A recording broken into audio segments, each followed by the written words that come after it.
Hello, everybody. Welcome to our Friday Inspiration broadcast. Today is March 12th, 2021, I think. And thank you for joining us today. I'm Pastor Steve Green, and my wife Penny and I pastor in Breton, Alberta, Canada.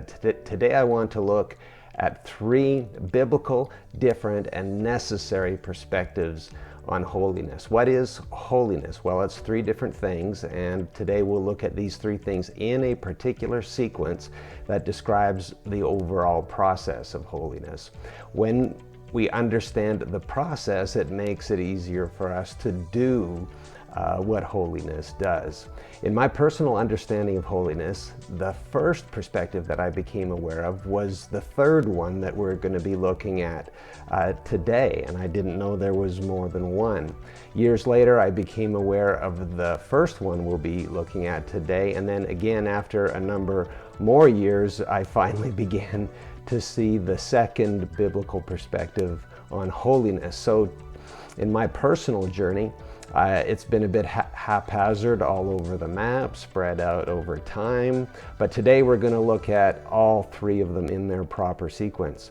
And to help what at first may seem to be a little bit of a complicated thing, seeing these three different perspectives, we'll use an illustration that Jesus used. In Matthew 12:33, Jesus said, "Make the tree good and its fruit good." So this verse stems back to something Jesus said earlier in Matthew 5 and verse 8, "Blessed are the pure in heart, for they shall see God." The tree represents our heart. The good tree is the pure heart. So today, let's use an apple tree to represent holiness. So the first of these three biblical perspectives, if we were to plant an apple tree from seed, after a period of time, all things going well, we would have a little apple tree, maybe 12 inches high. This apple tree is nowhere near ready to produce apples. If we were to attach a full-size apple to it, it would likely bend over or break. It's not even close to being fruitful, but still it is a genuine apple tree. Similarly, you and I become holy the day that we were born again. A few scriptures, Ephesians 4:24 says we were created in true righteousness and holiness regarding when we first came to Christ. In 1 Peter 2:9, we're a chosen generation, a royal priesthood, a holy nation. That's referring to the entirety of people who are born again Christians.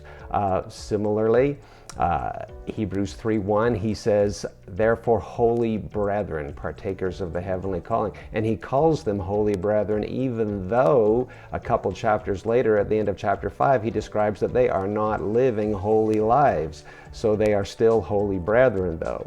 The second biblical perspective on holiness, going back to our little 12-inch tree, is that we hope for it to grow up into a mature, strong, fully formed, healthy apple tree like it looks like on the packaging of the seeds.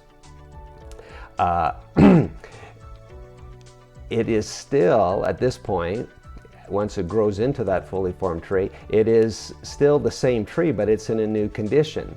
The apple tree needs to become an apple tree as envisioned. And when it does, it's important to notice that this apple tree is this fully formed, mature, and healthy apple tree is what the tree is. It's not yet what it does. In like fashion, the person created in true righteousness and holiness needs to become holy as envisioned.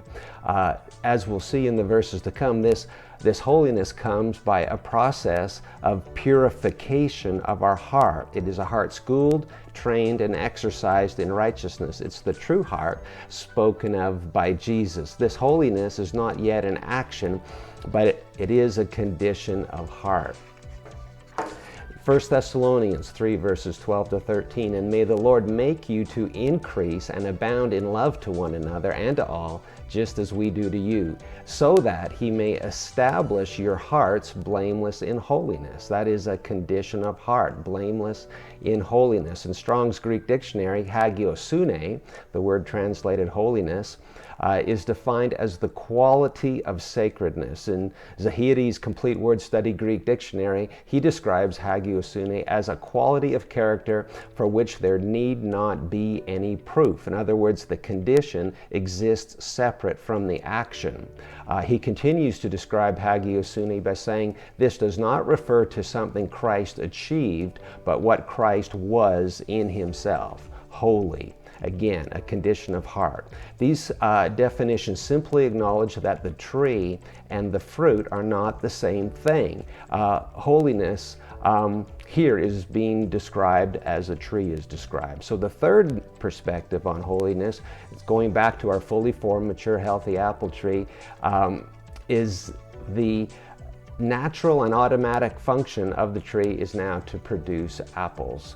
Also, we see that the tree and the fruit are not the same thing, but they do go by the same name. Again, in like fashion, a heart established blameless in holiness will produce holiness as a lifestyle. 1 Peter 1:15. But as he who called you is holy, you also be holy in all your conduct. So holiness is a word to describe conduct. So heart, holiness in the heart and holiness as conduct are not the same thing, but they do go by the same name, which is holiness. So coming back to where we began, Jesus said, make the tree good and its fruit good.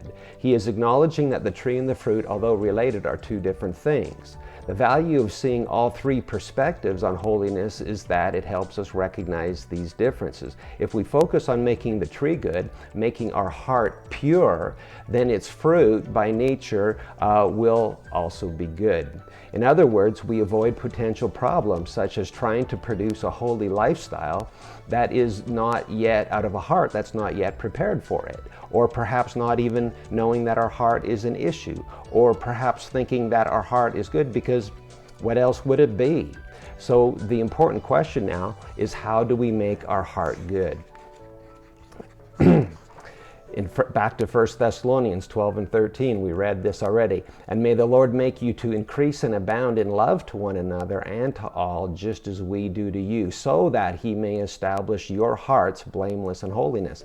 The way that our hearts become pure, established blameless in holiness, is by increasing and abounding in love toward one another, which means simply doing the Word of God. 1 Peter chapter 1, verse 22, since you have purified your souls in obeying the truth through the Spirit in sincere love of the brethren. So by obeying the truth in sincere love of the brethren, they have purified their souls, which is equivalent to having a pure heart. He then says, love one another fervently with a pure heart. So this is a fascinating sequence. He says, all right, the way we do this is you love one another.